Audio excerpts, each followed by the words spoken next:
Okay, welcome back. This is going to be our last video on percents.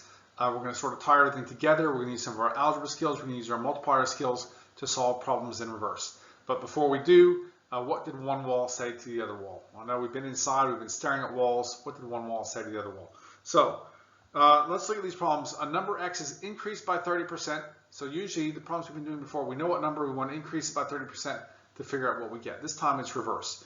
This is the power of algebra, the power of multiplier. So a number x is increased by 30%. So what multiplier do I use if I want to increase something? I don't want 30% of something. I want to increase it by 30%. So I want the original and I want to add on 30%. So my multiplier is 1.30, right? Because that's the same as 130%. 1.30 is my multiplier. Times, I don't know what the number is. The number is x. So that multiplier times some number, and I get 78. Well, this looks like one of our algebra equations, doesn't it? How do I work out what x is? X is the original number. Some number, I add 30% onto it. So my answer should be less than 78, shouldn't it? Right? Because it's something smaller, I add 30%. So how am I going to work out my answer? I'm going to divide by 1.3. And again, these are all calculator problems. So I'm going to do 78 on my calculator divided by 1.3, and I get 60. X equals 60. That was my original number. So in other words, if I started with 60, all right, if I started with 60 and I added 30%, so I would multiply it by 1.3, I should end up with 78. All right, these should look like those algebra equations that we solved. Okay, a number x is decreased by 25% to 63. So when I decrease something by 25%, what multiplier do I use? Remember, I started with 100%. I'm decreasing it by 25%. So what do I have left? I have 75% left. So my multiplier is 0.75. Why? Because that is the same thing as 75%. 100% take away 25% is 75%. Now, what am I multiplying it by? I don't know. I'm calling it x, some number x. And after I do that, I end up with 63. So again, apply a quick common sense estimate to it. My answer has to be bigger than 63 because I'm decreasing it and I end up at 63. So what calculation am I going to do? And this is what your working should look like. What I'm doing in yellow here is what your working should look like. So x is going to be 63 divided by 0.75. Again, right, we're using our calculator for these, divided by 0.75, and I get 84.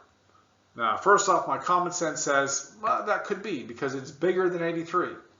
I start at 84, I decrease it, and I should end up with 63. Okay? All right, so really the problems we're going to see, we're not going to see x, we're going to see problems like this. Word problems. A TV costs 200 pounds after a 50% reduction. Calculate the original price. The original price is x in this case. I don't know what it is. It's some original number. I reduce it. So 50% reduction, what multiplier do I use? If I reduce something by 50%, my multiplier is 0.5. Right? Because if I start with 100 and I take away 50%, I'm left with 50%. So my multiplier is 0.5. I multiply that by the original cost of the TV. I don't know how much the TV costs. And after I do that, I should end up with 200. So again, it makes sense. I should be starting with a number bigger, my answer rather, should be bigger than 200 because it's on sale. I took some money off and I ended up at 200. So what calculation am I going to do?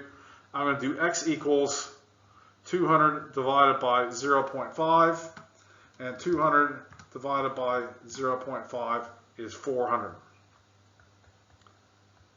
X equals 400 pounds. That's the original price. Again, I put my unit in there because it says calculate the original price. I need my unit in this case. It's 400 pounds. Think about it, it makes sense. 400 pounds, reduce it by 50%, take away half, take away 200, I end up with 200. Okay, one more problem. The number of frogs in a pond increased by 10%. What multiplier are we going to use? Increase by 10%. My multiplier is 1.1. Okay, how many frogs were originally in the pond? I don't know. There was some number of frogs in the pond. I multiplied it by 1.1, and I ended up with 528. Okay, X is how many frogs were originally in the pond. I increase it by 10%. I multiply it by my 1.1 multiplier, and I end up with 528. So to work out how many there were, I'm going to do 528 divided by, now first off, should our answer be bigger or smaller than 528? All right, this is a quick check to make sure that at least your answer could possibly be correct. All right, my answer should be smaller than 528 because I increased the number of frogs was smaller, it increased, it got bigger to 528. So into our calculator, 528 divided by 1.1, and we get 480. Right? I would add the units on. It's frogs. Don't just say X equals 480. If I'm looking at this working out I've done, I don't know what X is. Right? X is 480 frogs. So there were 480 frogs in the pond. It increased by 10%. I multiplied it by 1.1, or I added 10%, and ended up with 528.